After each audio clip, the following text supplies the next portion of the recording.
ሰላም ሰላም ቤተሰቦች እንዴት ናችሁ? ደህና ናችሁ ወይ? እኔ ደህና ነኝ፣ እግዚአብሔር ይመስገን። ዛሬ ምን ልላችሁ መሰላችሁ? የኔ በየነት ትናንትና የሰራሁት አላለቀም ማለት ነው። እንጀራው እንደነገርኳችሁ በልቼ ያመኛል አላልኳችሁ? አማመኝ፣ ግን ልብላና ይመማኝ። ጮከራ አይችልም፣ ለምን እንደሆነ አላውቅም። ምን ልላችሁ ፈልጌ ነው፣ አትሌት ገለቴ ቡርቃ በጣም አሳዝናኛለች፣ ስለ እውነት ከሆነ ማለት ነው። አሳዝናኛለችም አናዳኛለችም። ለምን መሰላችሁ? አንድ ሰው ቆሎ ጉረስ አለ። አንድ ሰው እናንተ ስታገቡ ሰውየው ውክልና ስጭኝ ስላችሁ መጠራጠር አለባችሁ። እንደኔ ነው። እስቲ እንደራሳችሁ ሀሳብ ደግሞ ኮሜንት ላይ አስቀምጡልኝ። እንደኔ ይህ ሰውዬ ልምደው ውክልና ይጠይቀኝ፣ ባለቤቴ ነው፣ የኔም ንብረት የሱ ንብረት ነው ብዬ ቁጭ ብዬ አስብበታለሁ። ሲለኝ ዲግሪ ውክልና ስል እኔ ወደ ሌላ ነገር አስገባለሁ። እሺ ውክልና ስሰጠው ደግሞ እንዳይንቀሳቀስ እንደሸጥ አድርጌ ውክልናውን ሰጠዋለሁ፣ ብቻ እንዲቆጣጠር።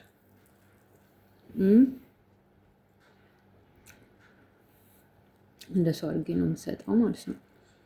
ነገር ግን እሺ ሰጠችው ደግሞ ይሄ ሁሉ ንብረት ሲባክን ሴት የለችም በህይወት፣ የሆነ ነገር አስነክተዋታል። እግዚአብሔር ምስክሬ ነው፣ አስነክተዋታል።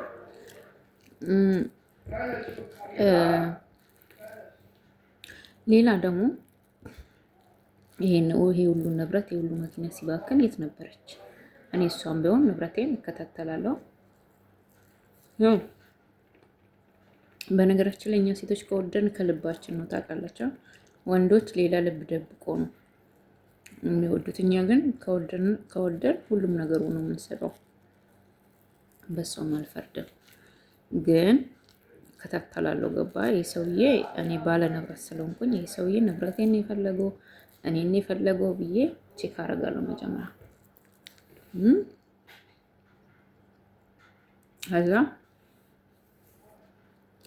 ቼክ ካረኩ በኋላ አንዲት ነገር ከጎደለች ይሄ ነገር የሰውዬ ለሆነ ነገር ነው የቀረበኝ። ውክልና ደግሞ አነሳች። ሌላ ነገር ደግሞ ስንት ጥፋት እንደሰራች ታውቃላችሁ? ውክልና ያደረገችበትን ውክልናውን አንስታ ቆማ ራሱ ደብዳቤ ራሱ ሰጥታ መሄድ አልነበረባትም። ታውቃላችሁ የኛ ሀገር ሰራተኞች፣ የንግድ ባንክ ሰራተኛ የትም ብትሄዱ በትክክል እንደማይሰሩ ታውቃላችሁ። እኔም ስላየው ማለት ቆሜ አስነብቤት ከፍቼ እንትን ብዬ ነው መመለሰው። ለምን ውክልናውን እንዳነሳች ማለት ነው። እሷ ውክልና ራሷ አንስታ ሰውየው እየሸጠ እየለወጠ ነበር። በነገራችን ላይ ትምህርት ውሰዱ፣ እሺ ሴቶቻችን ትምህርት ውሰዱ። ጊዜው ግን የሌባ ጊዜ ስለሆነ። ከዚህ በተረፈ ደግሞ ሰውየው አንድ ወንድም አለው ደግሞ እየወጣ አፉን ይከፍታል። እንደዚህ ያላደረገው ወንድሜ አንድ ቤት በስሙ አስሮ የምን አንድ ቤት ከ11 አንዴ የኔ 6ቱን በሱ ስም አድርጎታል መሰለኝ። ሲከራከርላት ወንድሜ ያልሸጠ ወንድሜ እንዳለ እሱ የሚረጋገጥ ነገር ነው። በህግ ሁሉም ነገር የሚረጋገጥ ነገር ነው አይደለም? ብራችሁን ራሱ ልካችሁ እናንተ ብራችሁ ልካችሁ አረብ ሀገር ያላችሁ ልጆች ወረቀቱን ካስቀመጣችሁ ህጉ አንጠርጥሮ ነው የሚያወጣው። አንጠርጥሮ፣ አትሳሳቱ። እና ይሄ ነው የሚመስለኝ።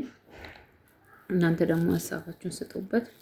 በነገራችን ላይ በጣም አሳዝናኛለች። ሁለተኛ እሷ ሶስት ጥፋት፣ አንደኛ ያጠፋችው ሙሉ ውክልና መስጠት፣ ሁለተኛ ያጠፋችው ተኛች ንብረቱን ሰጥታ፣ ሶስተኛ ደግሞ ውክልናን ካነሳች በኋላ ውክልናውን ራሱ አንሱ ብላ አላረጋገጠችው። አላነሱ ብላ ገባችኋል? አራተኛ ደግሞ ፍቅረኛው የመጀመሪያ ፍቅረኛው ክዳኑ አሉ። ይሄን ሰው እያገባችው የሱም እንባ ነው መሰለኝ። እርግጠኛ ሴቶች ምላስ ያለውን ነገር አይደለም። ምላስ እኔም ስለደረሰብኝ ነገሩ አልፈርድም። ምላስ ያለው ሰው አይደለም እንወደው። ይሄ በምላሱ አታልላት ምናምን እዛ ወደዚህ ሰውዬ መጣች። ሰውዬው ግን የመጣ ለንብረት ነው። ንብረቱን አድርጎ ሄደ። ራቁቷን አስቀርቷል። የሀገራችን ዳኞች ደግሞ እንግዲህ እቺ ሴትዮዋ መቼም ሲካሰሱ ንብረቴ እንዲህ ስትል ቆም ብለህ ማሰብ ነበረባቸው። ይሄ እዚህ ድረስ ራሱ መድረስ አልነበረበትም። እና ይሄን ይመስላሉ ቤተሰቦቼ። እንብላ ሳልላችሁም እንደ በላሁት እንብላ። ለስሜትን እየተናገርኩ የነበረው እስቲ ሀሳባችሁን አስቀምጡልኝ የዩቱብ ቤተሰቦቼ።